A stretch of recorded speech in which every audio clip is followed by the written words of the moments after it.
المصطفى وعلى آله وصحبه أولي الصدق والصفا وعلينا معهم إلى يوم الجزاء. أما بعد، أعوذ بالله من الشيطان الرجيم. بسم الله الرحمن الرحيم. يا أيها الذين آمنوا إذا لقيتم فئة فاثبتوا واذكروا الله كثيرا لعلكم تفلحون وأطيعوا الله ورسوله ولا تنازعوا فتفشلوا وتذهب ريحكم واصبروا ان اللہ مع الصابرین. آمنت باللہ صدق اللہ مولانا العظیم. ان اللہ وملائکتہ یصلون علی النبی یا ایھا الذین آمنوا صلوا علیہ وسلموا تسلیما. اللہم صل وسلم علی سیدنا ومولانا محمد وعلی آل سیدنا ومولانا محمد وبارک وسلم وصلی علیہ. صلاۃ و سلام علیک یا سیدی یا رسول اللہ. احباب دی وقار، اللہ کریم جل شانہ کی حمد و ثنا، تعریف و توصیف اور اس کے حبیب کریم امام الانبیاء صلی اللہ علیہ وسلم کے دربار میں ہدیہ درود و سلام پیش کرنے کے بعد اللہ کریم جل شانہ کی بارگاہ میں التجا ہے. اللہ رب العزت آج کی ہماری حاضری اپنی بارگاہ میں مقبول و منظور فرمائے اور اللہ کریم جل شانہ اس حاضری کو ہم سب کے لیے باعث نجات بنائے. احباب دی وقار، اللہ کریم جل شانہ نے ہمیں دین اسلام عطا فرما کر ایک رشتہ عطا فرمایا ہے، اور وہ رشتہ ہے اللہ کریم جل شانہ نے قرآن پاک میں ارشاد فرمایا انما المؤمنون اخوۃ، کہ مومن جو ہیں وہ سارے آپس میں بھائی ہیں. اخوان نہیں کہا، اخوتن کہا ہے. اس کا مطلب یہ بنتا ہے کہ اخوتن ان بہن بھائیوں کو کہتے ہیں، بھائیوں کو کہتے ہیں جو ایک ہی ماں باپ ہیں. تو اللہ تعالیٰ نے ایک رشتے میں ہمیں منسلک فرمایا ہے، اسلام کے رشتے میں، اور بھائی بھائی قرار دیا ہے. ہر وہ شخص جو نبی مکرم رحمت عالم صلی اللہ علیہ وسلم کا دل سے کلمہ پڑھتا ہے، دل سے کلمہ پڑھنے والا بھائی بھائی ہے. اور اللہ جل شانہ کو مسلمانوں کا آپس میں اتفاق اور اتحاد بہت زیادہ مطلوب ہے.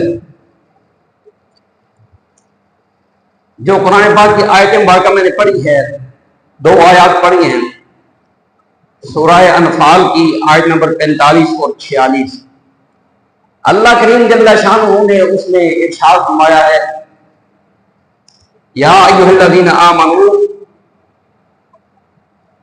اے ایمان والو، اذا لقیتم فئۃ فاثبتوا، اگر تمہارا کسی جماعت کے ساتھ لڑائی میں سامنا ہو، جنگ میں سامنا ہو، فاثبتوا، پھر ثابت قدم رہو، واذکروا اللہ کثیرا، اور اللہ کو زیادہ کثرت کے ساتھ یاد کرو، لعلکم تفلحون، تاکہ تم فلاح پا جاؤ. یعنی فرمایا کہ جب تمہارا جنگ میں کسی سے آمنا سامنا ہو تو پھر ڈگ بگاؤ نہیں، میدان جنگ کو چھوڑو نہیں، میدان جنگ سے راہ فرار اختیار نہ کرو، فاثبتوا، ثابت قدم ہو جاؤ. اور ساتھ فرمایا واذکروا اللہ کثیرا، اور ساتھ اللہ کو کثرت کے ساتھ یاد رکھو، کثرت کے ساتھ اللہ کا ذکر کرتے رہو تاکہ تمہیں اللہ بھولے نہیں. جب بندے کو اللہ یاد ہوتا ہے اور اللہ کے لیے بندہ میدان میں اترتا ہے تو اللہ کی یاد بندے کو دلیری دیتی ہے. اللہ کا یاد آنا بندے کو بزدلی سے بچاتا ہے، بندے کے اندر حوصلہ پیدا کرتا ہے. اور آگے اللہ تعالیٰ نے فرمایا کہ اس پر اتفاقی آپس میں اختلاف سے بچنا، وَأَطِيعُوا اللَّهَ وَرَسُولَهُ، اللہ اور کے رسول کی اطاعت کرتے رہو، وَلَا تَنَازَعُوا، اور آپس میں تنازع نہ کرنا، آپس میں متفرق نہ ہونا، تفریق نہ رہنا، آپس میں متحد رہنا. کیوں؟ اگر تم نے تنازع کیا، آپس میں جھگڑا کر لیا، فَتَفْشَلُوا، کمزور پڑ جاؤ گے، وَتَذْهَبَ رِيحُكُمْ، اور تمہاری ہوا نکل جائے گی، تمہارا روب جاتا رہے گا، دبدبا جاتا رہے گا، ہوا نکل جائے گی۔ وَاصْبِرُوا، اللہ کہتا ہے صبر کر کے رکھو، ان اللہ مع الصابرین، اللہ صبر کرنے والوں کے ساتھ ہے۔ تو اللہ جل شانہ نے باقاعدہ یہ فرمایا آپس میں متفق رہو، متحد رہنا، جھگڑا نہ کرنا، جھگڑوں میں نہ پڑنا، ٹکڑے ٹکڑے نہ ہونا۔ اگر ایسا ہوا تو یہ نتیجہ نکلے گا، تمہاری ہوا اکھڑ جائے گی، ہوا نکل جائے گی، تمہارے غبارے میں سے ہوا نکل جائے گی۔ مطلب کیا کہ کفار کے دلوں سے تمہاری ہیبت چلی جائے گی، ان کے دلوں سے تمہارا ڈر ختم ہو جائے گا۔ ڈر تمہارا اتفاق کی وجہ سے، مسلمانوں کے اتحاد کی وجہ سے ڈر ہے۔ آج آپ دیکھیے کہ پوری دنیا میں 2.25 یا 2 ارب کے لگ بھگ مسلمان ہیں، کتنے مسلم ممالک ہیں، لیکن وہ سارے کے سارے ممالک آپس میں متفرق ہیں، تفریق شدہ ہیں، اپنے اپنے جھنڈے ہیں، اپنے اپنے ان کے ترانے ہیں، اپنی اپنی ان کی کرنسیاں ہیں، اپنے اپنے ان کے قوانین ہیں، الگ الگ ان کی نیشنلٹیاں ہیں، ان کی اپنی اپنی قومیتیں ہیں۔ یہ قومیتوں میں جو بڑھ جانا ہے، اس کا نتیجہ یہ ہے، اسی کا یہ حل ہے کہ جب کسی مقام پر مسلمانوں کے کسی ملک پر حملہ ہوتا ہے، لڑائی ہوتی ہے، ان کو مارا جا رہا ہوتا ہے، باقی ساری کی ساری ملت، ساری کی ساری قومیں، سارے کے سارے وطن، ممالک سارے چپ ساتھ کے بیٹھے رہتے ہیں، کسی کے کانوں تک جوں نہیں رینگتی، چپ کر کے بیٹھے رہتے ہیں۔ وہ یہ سمجھتے ہیں کہ جس کو مار پڑ رہی ہے ہمارا اس سے کیا رشتہ ہے، ہم نے کوئی ٹھیکہ لیا ہوا ہے۔ یہ کئی دفعہ ہمارے یہاں بھی کہتے ہیں فلسطین کی بات کرو، کسی فلسطین کے ٹھیکیدار ہو، یہ جواب سننے کو ملتا ہے، فلسطین کے تم ٹھیکیدار ہو، ہم کوئی فلاں ملک کے ٹھیکیدار ہیں، افغانستان کے ہم ٹھیکیدار ہیں، یہ باتیں سننے کو ملتی ہیں۔ اس کا سبب کیا ہے؟ اس کا سبب یہ ہے، اس کی وجہ یہ ہے کہ جو اللہ کے نبی صلی اللہ علیہ وسلم نے فرمایا تھا تر المؤمنین فی توادہم وتعاطفہم وتراحمہم کمثل الجسد اذا اشتکا منہ عضو تداعی لہ سائر الجسد بسائر الحمى، اور کما قال نبی صلی اللہ علیہ وسلم۔ یہ بخاری مسلم متفقون علیہ حدیث ہے، بڑی معروف حدیث ہے، حدیث کی تقریباً ہر کتاب میں یہ حدیث پاک موجود ہے۔ اللہ کے نبی نے فرمایا مومن جو ہے ان کو تم دیکھو گے فی تعادل وتعاطف وتراحم، ان کے آپس میں رشتے میں، محبت میں، آپس میں مہربانی میں، رحمدلی میں، ان کے آپس میں جو رشتے ہیں، جو ریلیشن ہے مسلمانوں کا آپس میں، مومنوں کا، فرمایا اس میں تم دیکھو گے مومنوں کو کہ وہ اس طریقے ہوں گے کمثل الجسد، جیسے ایک ہی جسم ہوتا ہے، ایک جسم جیسے ہوتا ہے۔ میں مومنوں کی مثال یہی ہے، ایک جسم کی سی مثال ہے، اشتکا منہ عضو تداعی لہ سائر الجسد بسائر الحمى، کہ جب جسم کے ایک حصے میں تکلیف ہوتی ہے سارا جسم اس تکلیف کو محسوس کرتا ہے، اس تکلیف کو سارا جسم محسوس کرتا ہے۔ ہاتھ میں تکلیف ہو سارا جسم محسوس کرتا ہے، پاؤں میں تکلیف ہو سارا جسم محسوس کرتا ہے۔ کیوں؟ جب جسم ایک ہے، جسم ایک ہے تو جسم کے کسی حصے میں تکلیف ہو، ایسا ممکن ہے کہ باقی جسم اس تکلیف کو محسوس نہ کرے؟ ایسا ممکن ہے؟ نبی اکرم صلی اللہ علیہ وسلم نے یہ مثال دے کر مسلم امہ کو بالکل واضح کر دیا کہ تمہاری حیثیت کیا ہے، تمہارا مقام کیا ہے، اور من حیث الامت تمہارا آپس میں رشتہ کیا ہے۔ فرمایا جیسے ایک ہی جسم ہوتا ہے، ایک ہی جسم کے جس طرح مختلف اعضاء ہوتے ہیں، یہی مثال ہے تمہاری، یہی مثال ہے تمہاری، جسے ایک جسم کے مختلف اعضاء ہوتے ہیں۔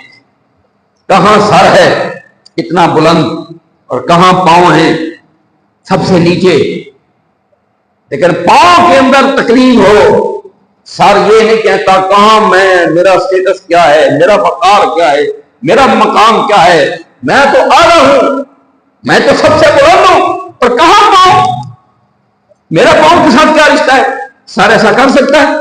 نہیں کر سکتا۔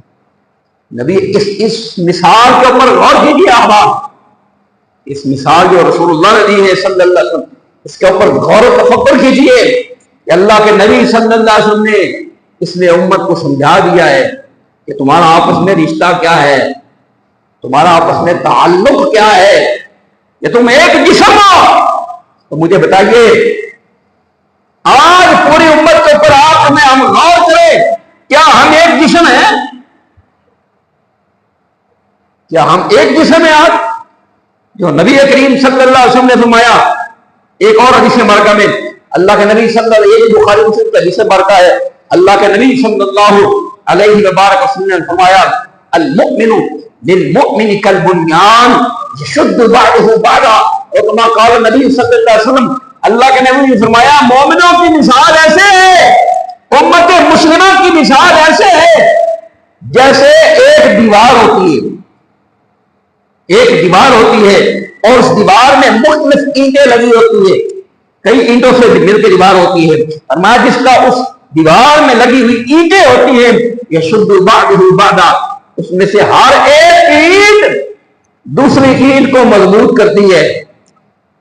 اور آپ سب جانتے ہیں ماشاءاللہ سمجھدار لوگ بیٹھے ہوئے ہیں اور اس معاملے کو جانتے ہیں، یہ دیوار ہے، اس میں سے آپ اینٹ نکالنے کی کوشش کریں آپ کو لگ پتا جائے گا، دیوار میں سے اینٹ نکالنے کی کوشش کرے، پتھر نکالنے کی کوشش کرے، پہلا پتھر نکالنے کا لگ پتا جائے گا آپ کو کہ پتھر نکالنا کتنا مشکل ہے، لیکن جب ایک پتھر نکل جائے، جب ایک اینٹ نکل جائے نا، آپ سب جانتے ہیں پھر باقی کی اینٹیں نکالنا آسان ہو جاتا ہے، پھر ایک ایک سب کھاتی جاتی ہیں۔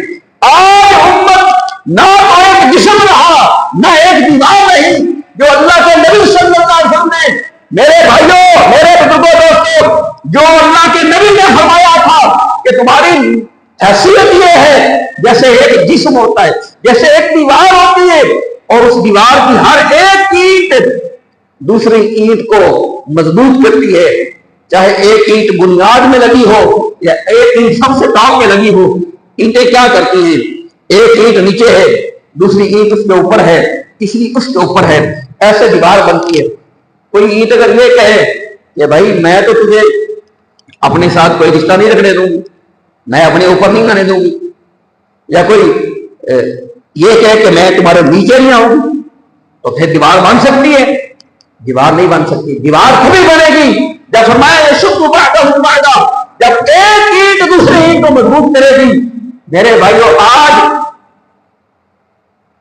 دنیا کے اندر جتنے مسلم ممالک ہیں، افسوس کی بات ہے پاکستان کی اور انڈیا کی جنگ جاری ہے، جنگ لگی ہوئی ہے، اپنے اپنے طریقے کار سے جنگ جاری ہے، اور کمال اور حیرت کی بات یہ ہے کسی مسلم ملک نے چون تک نہیں کی۔ آپ دیکھیے کہ کسی مسلم ممالک میں سے کسی ملک نے سفارتی تعلقات تک ختم نہیں کیے کافر ملک کے ساتھ۔ یعنی ہماری بے غیرتی کا لیول دیکھیں، دنیا میں بے غیرتی کا ایسا لیول کسی کے پاس نہیں ہوگا جو لیول ہمارے پاس ہے بے غیرتی کا۔ بلکہ حیرت کی بات یہ ہے آج سے اس وقت سے 17-18 گھنٹے پہلے کل کے دن ایران اور انڈیا میں ایک معاہدہ ہوا ہے 10 سال کے لیے، کل معاہدہ ہوا ہے، اور جنگ لگے، یعنی بے غیرتی اور بے حسی کی انتہا دیکھیے۔ یہ سارے ہم مسلم امہ ہیں، ہم کہتے ہیں مسلم امت ہیں ہم، بھائی ہم امت نہیں ہیں، ہم قومیتیں ہیں۔ اس سے پہلے اسرائیل کی جاری تھی فلسطین کے اوپر، اور کسی کے کانوں پہ جوں تک نہیں رہیں گی۔ یہ جو بیچارے چند دیوانے اٹھ کھڑے ہوتے ہیں، کچھ باتیں کرتے ہیں، حکومت کے اوپر پریشر بلڈ کرنے کی کوشش کرتے ہیں، ان کو یہ جواب دیا جاتا ہے ہم نے ٹھیکہ لیا ہوا ہے۔ یہ اس مقام تک امت کیسے پہنچی ہے؟ یہ اس طرح پہنچی ہے کہ جس طرح حضرت ابو بکر صدیق رضی اللہ عنہ کو علامہ اقبال فرماتے میں نے خواب میں دیکھا سیدنا صدیق اکبر کو، تو میں نے خواب میں کہا یہ علامہ اقبال کے دور، وہ دور ہے جب خلافت ختم ہوئی تھی، خلافت عثمانیہ ختم ہوئی، اور اقبال اس کے لیے بڑا روتے تھے،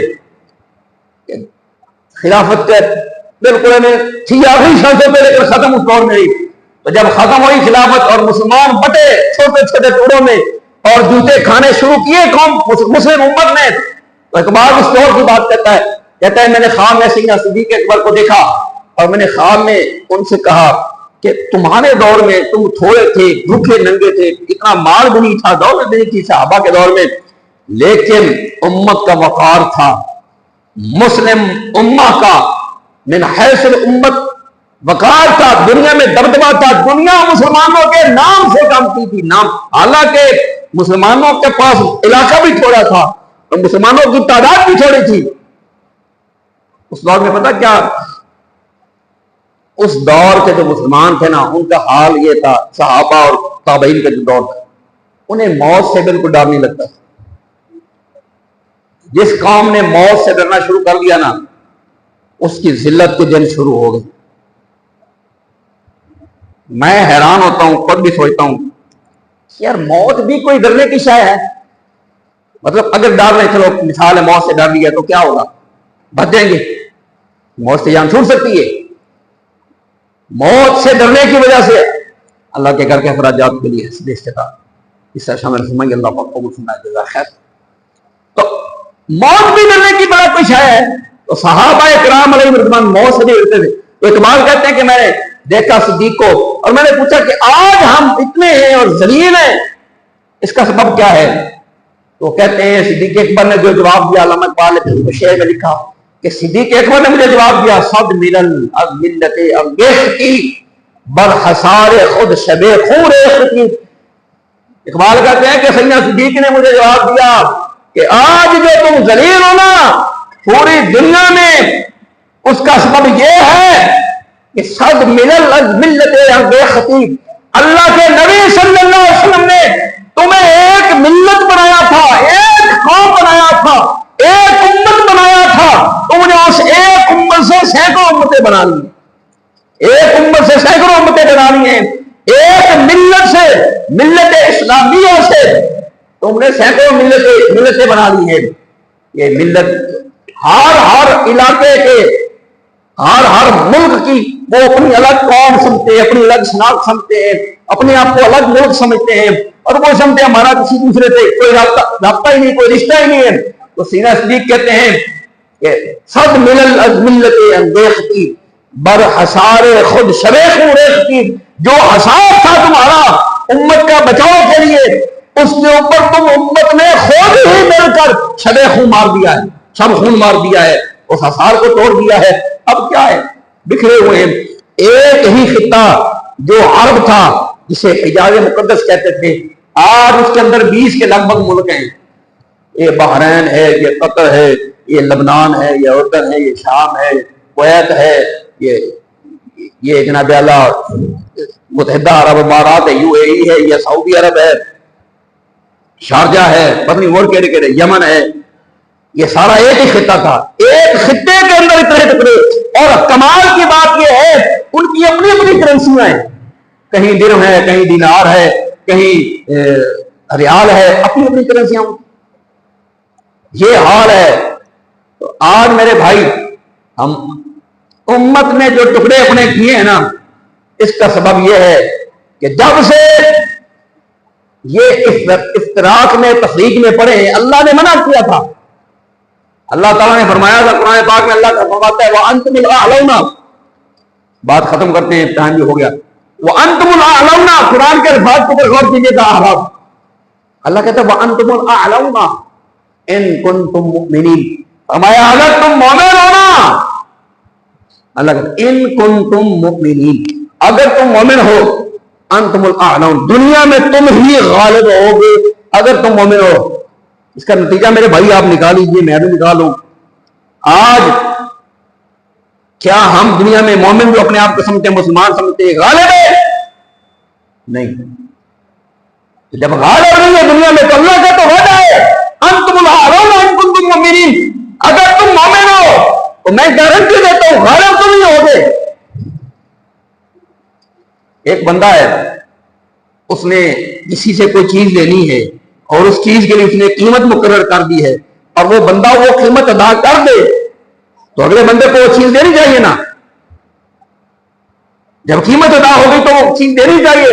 تو اللہ نے جب قیمت رکھی ہے ایمان کہ اگر تم مومن ہو تو ملے گا تمہیں کیا؟ انتم الاعلون، دنیا میں تم غالب ہو گئے. اگر ہم سب مومن ہیں تو پھر ہم غالب کیوں نہیں ہیں؟ اس کا پتہ یہ چلا ہمیں اپنے ایمان کے اوپر غور کرنے کی ضرورت ہے. سادہ ایمان کا اللہ حاصل ہے. بس ہم کافر نہیں کسی کو کہتے، نہ خود کو نہ کسی کو، لیکن ہمارا ایمان کا اللہ حاصل ہے. ایسا ایمان، ایسا مردار قسم کا ایمان ہمارا ہو گیا ہے کہ ہم پوری دنیا میں جوتے کھا رہے ہیں. اور کمال کی بات یہ ہے، جس طرح اقبال نے کہا تھا واحدہ کامی متائے کارواں جاتا رہا، کارواں کے دل سے احساس زیاں جاتا رہا. قافلہ بھی لٹ گیا ہے، اور بے غیرتی کی انتہا یہ ہے کہ جو قافلے والے لٹے ہیں ان کو لٹنے کی پرواہ بھی نہیں ہے، تکلیف بھی نہیں ہے، مسئلہ ہی کوئی نہیں. دنیا میں جوتے بھی کھا رہے ہیں، اور کمال کی بات یہ ہے اس کا احساس بھی نہیں ہے. اس نہج پر، اس لیول پر ہم اتر آئے ہیں. ہماری تنزلی کا یہ لیول ہے. اور آج بھی، اب بھی کمال کی بات یہ ہے، اگر کوئی بندہ سر پھرا بیچارہ یہ بات کرے کہ بھائی اختلافات نیچرل ہیں، ہوتے ہیں، اللہ نے دماغ مختلف دیے ہیں، ایک ہی قرآن کی آیت آپ سامنے رکھیں، 10 بندوں کو بٹھایا، انہوں نے کہا ایمانداری سے اس کے اوپر غور و فکر کرو اور پھر نتیجہ دو. ایمانداری سے 10 بندے اس کے اوپر غور کریں گے، مختلف نتیجے نکلیں گے. بہت مشکل ہے کہ کوئی 2 زیادہ آپس میں اتفاق کریں. اختلافات نیچرل ہیں، لیکن اختلافات کو دشمنی بنا لینا، کہ دشمنی بنا لیں، دشمن بنا لیں اور مار کٹائی شروع کر دیں اور ایک دوسرے کا جینا حرام کر دیں. تو اگر کوئی آج بندہ یہ بات کرے کہ بھائی اختلاف کے باوجود ہم محبت اور پیار کے ساتھ رہ سکتے ہیں، اپنا محبت بڑا پیغام محبت کے ساتھ دوسرے تک پہنچائے، اس کی سمجھ میں آ جائے ٹھیک ہے، نہ سمجھ میں آئے تو کوئی بات نہیں، لیکن اس کے باوجود آج ہم یعنی محبت اور پیار کا پیغام اپنی سننے کے لیے تیار نہیں ہے. آپ اس میں مار کٹائی کی بات کرو تو کہتے واہ یہ بڑا مجاہد بندہ ہے، یہ بڑی لڑائی کی بات کرتا ہے اور اگلے کون کے رکھتا. اور بھائی آج یاد رکھیے پوری امت کو امت بننے کی ضرورت ہے، اور اگر امت نہیں بنتے تو یہ بات سمجھیے آج پاکستان کی لڑائی ہے، پاکستان برباد ہو جائے، پاکستان تباہ ہو جائے، پاکستان کے ککھ نہ رہے، دنیا کے باقی کسی ملک کافروں کے اوپر تو گلہ ہی کیا کرنا، کسی مسلم ملک کو بھی ایک ذرہ برابر تکلیف نہیں، نہ کسی نے سفارتی تعلقات تک کسی نے ختم نہیں کرنے، نہ کیے. کل معاہدہ کیا ایران نے انڈیا کے ساتھ 10 سال کے لیے بندرگاہوں کا، یہی ہوگا. اس کا سبب کیا ہے؟ اس کا سبب یہ ہے کہ ہم یہ سمجھتے ہیں کہ پاکستان الگ ملک ہے، ایران الگ ملک ہے، افغانستان الگ ملک ہے، ٹکڑے ٹکڑے ہو گئے. اللہ تعالیٰ اس امت کو امت بننے کی توفیق عطا فرمائے اور اس خطہ ارضی کی اللہ تعالیٰ حفاظت فرمائے. ہمیں بھی اللہ تعالیٰ آپس میں محبت و پیار نصیب فرمائے. وما علیہ الا البلاغ.